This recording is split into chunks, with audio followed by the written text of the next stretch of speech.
कोई आपस में बात की हो उन्होंने, आवाज पहचान सकता उनकी? वही तो बता रहा हूं मैं उधर सो रहा था कि किसी ने आकर मेरे मुंह पे कपड़ा डाल दिया। जब मेरी आंख खुली तो मैंने देखा कि 2-3 बंदे जिन्होंने अपने मुंह पर कपड़े लपेटे हुए थे, उन्होंने मुझे आकर पकड़ लिया। जब मैंने उठने की कोशिश की तो उन्होंने मुझे बिठा दिया। उसके बाद मेरी आंखों के सामने अंधेरा छा गया।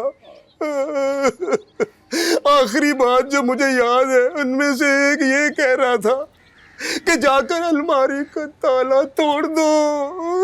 फिर मैं बेहोश हो गया।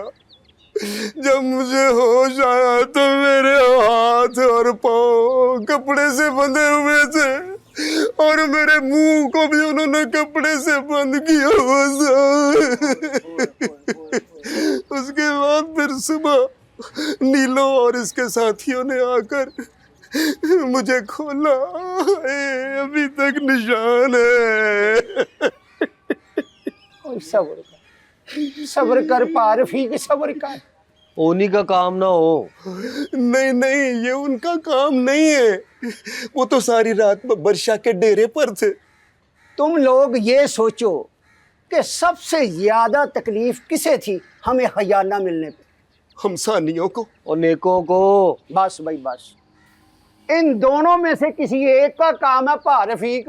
मुझे पूरा पूरा शक है। मैंने सुना है कि हमसानी कह रहे थे कि ये जो मगेरे हैं ना, इन्होंने बब्बर शाह को पट्टियां पढ़ाकर और उल्टी सीधी बातें बताकर ये साबित किया है कि मंगेरे ही फकीरे के असल वारिस है। हालांकि खुदा जानता है कि मंगेरों ने कभी बब्बर शाह से ऐसी बात नहीं की। भला बब्बर शाह कभी किसी की बात सुनने वाला है? और वो अपने फैसले खुद करता है। हाँ ओए पारफीक, तकलीफ तो नेकों को भी हमें खजाना मिलने पर वाह हुई थी। और मैंने सुना है कि वो लोग रात को इकट्ठे होकर कोई प्लानिंग शलैनिंग भी करते रहे हैं। और मुझे इन नेकों पर भी पूरा पूरा शक है। बल्कि शक नहीं है पारफीक, और मुझे यकीन है इस चपली से बब्बर शाह ने अपने पैसे वापस मांग लिए। और जरूरत है ना उसको पैसों की आजकल। जाहिर है, सीधी सी बात है, किसी का हक मारेंगे तो ये तो होगा। किसी गरीब की बात दुआ लग गई है बस। मैं तो कहता हूँ बहुत अच्छा हुआ है। इन मगेरों की शो तो मट्ठी हुई। बड़ा आकड़ अकड़ के चलता था पारफीक, है? वो सबको कहता फिरता था कि जैसे खजाना उसके बाप का हो।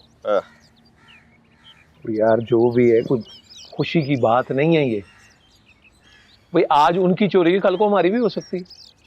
सोचने की बात ये है कि बब्बर शाह के होते हुए जीवन नगर में कभी कोई चोरी हुई नहीं, तो इतनी बड़ी वारदात कैसे हो गई? पाए ना,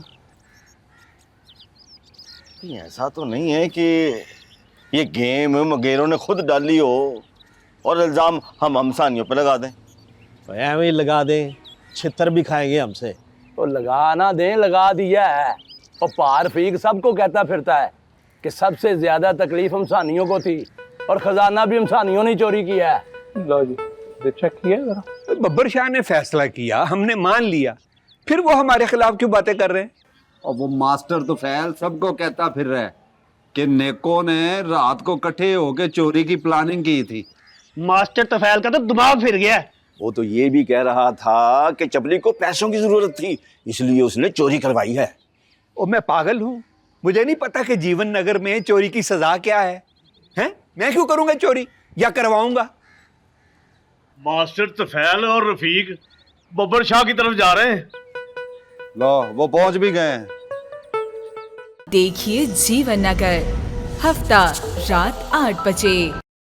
हम नए सफ में थे और नौ सफ में थे। रास्ते में खड़े उनको तकते रहे और चुपचाप आंसू बहाते रहे। लौट के आके देखा तो फूलों का रंग जो कभी सुर्ख था जर्द ही जर्द है। अपना पहलू टटोला तो ऐसा लगा दिल जहां था वहां दर्द ही दर्द है। देखिए नया ड्रामा सीरियल मोहब्बत सतरंगी 1 जनवरी से पीर और मंगल रात 7 बजे ग्रीन एंटरटेनमेंट पर।